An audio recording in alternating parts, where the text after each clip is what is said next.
Let's talk about debt stacking. Put simply, it's one method to help systematically eliminate debt.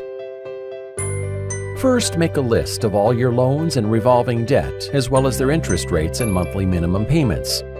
Then, set aside the amount of money needed to pay off the monthly minimum payments.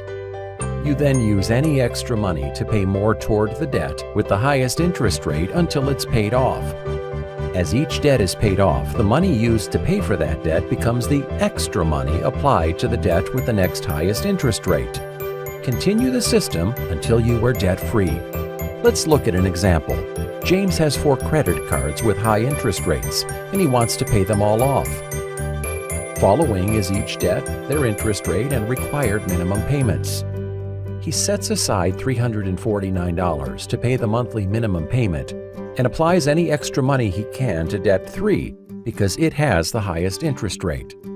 Once debt 3 is paid off, James adds the $96 minimum payment from debt 3 to the $85 he pays on debt 1, as it is now the highest interest rate debt. He continues this pattern until his final debt is paid off. If you want to get your debt under control, consider debt stacking.